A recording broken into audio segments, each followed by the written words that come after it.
सभी भाई बहनों को जय मसीह की। बीज बोने वाले का दृष्टांत।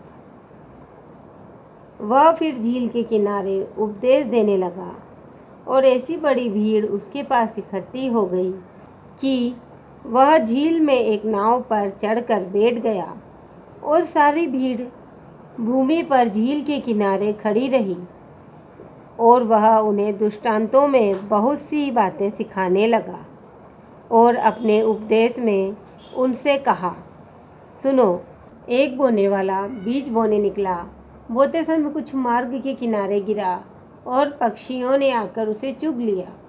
कुछ पथरीली भूमि पर गिरा जहाँ उसको बहुत मिट्टी ना मिली और गहरी मिट्टी ना मिलने के कारण जल्द उगाया और जब सूर्य निकला तो जल गया और जड़ न पकड़ने के कारण सूख गया। कुछ झाड़ियों में गिरा और झाड़ियों ने बढ़कर उसे दबा दिया और वह फल ना लाया। परंतु कुछ अच्छी भूमि पर गिरा और वह उगा और बढ़कर फलवंत हुआ और कोई 30 गुना, कोई 60 गुना, कोई 100 गुना फल लाया। तब उसने कहा, जिसके पास सुनने के लिए कान हो वह सुन ले। जब वह अकेला रह गया तो उसके साथियों ने उन 12 समेत उससे इस दृष्टांतों के विषय में पूछा। उसने उनसे कहा, तुमको परमेश्वर के राज्य के भेद की समझ दी गई है, परंतु बाहर वालों के लिए सब बातें दृष्टांतों में होती है, इसीलिए कि वे देखते हुए देखें और उन्हें सुझाई ना पड़े और सुनते हुए सुने भी और ना समझे, ऐसा ना हो कि वे फिरें और क्षमा किए जाएं। फिर उसने उनसे कहा, क्या तुम यह दृष्टांत नहीं समझते?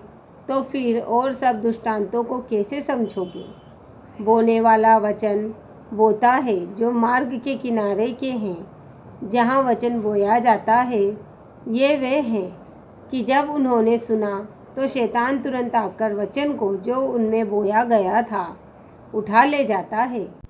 वैसे ही जो पथरीली भूमि पर बोए जाते हैं ये वे हैं जो वचन को सुनकर तुरंत आनंद से ग्रहण कर लेते हैं, परंतु अपने भीतर जड़ न रखने के कारण वे थोड़े ही दिनों के लिए रहते हैं।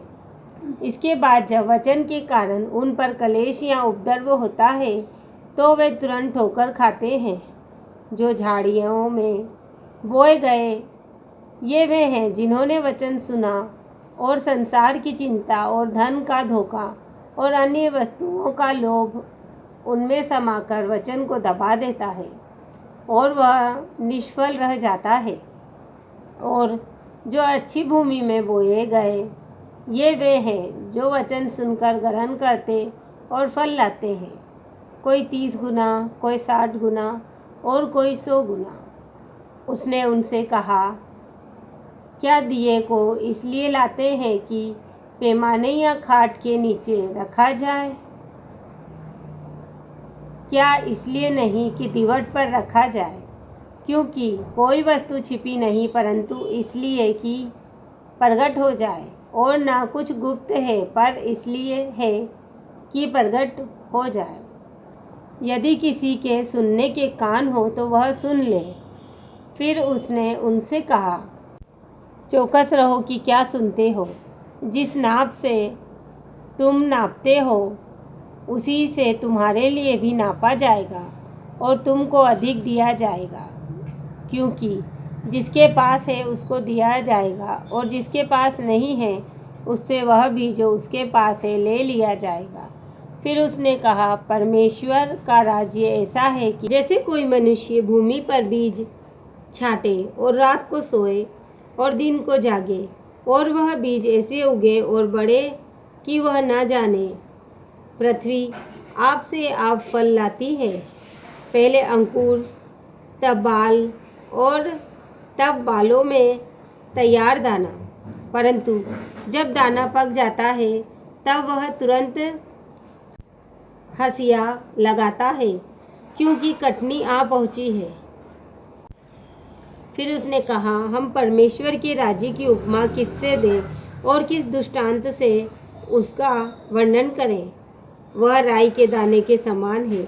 जब भूमि में बोया जाता है तो भूमि के सब बीजों से छोटा होता है, परंतु जब बोया गया तो उगकर सब सागपात से बड़ा हो जाता है और उसकी ऐसी बड़ी डालियां निकलती हैं कि आकाश के पक्षी उसकी छाया में बसेरा कर सकते हैं। वह उन्हें इस प्रकार के बहुत से दृष्टांत दे देकर उनकी समझ के अनुसार वचन सुनाता था, और बिना दृष्टांत कहे वह उनसे कुछ भी नहीं कहता था, परंतु एकांत में वह अपने निज चेलों को सब बातों का अर्थ बताता था। उसी दिन जब सांझ हुई तो उसने चेलों से कहा, आओ हम पार चलें। और वे भीड़ को छोड़कर जैसा वह था वैसा ही उसे नाव पर साथ ले चले, और उसके साथ और भी नावें थीं। तब बड़ी आंधी आई और लहरें नाव पर यहाँ तक लगी कि वह पानी से भरी जाती थी, पर वह आप पिछले भाग में गद्दी पर सो रहा था। तब उन्होंने उसे जगाकर उससे कहा, हे गुरु, क्या तुझे चिंता नहीं कि हम नष्ट हुए जाते हैं? तब उसने उठकर आंधी को डांटा और पानी से कहा, शांत रह, थम जा। आंधी थम गई और बड़ा चैन हो गया, और उसने कहा, तुम क्यों डरते हो? क्या तुम्हें अब तक विश्वास नहीं? वे बहुत ही डर गए और आपस में बोले, यह कौन है कि आंधी और पानी भी उसकी आज्ञा मानते हैं। आमीन।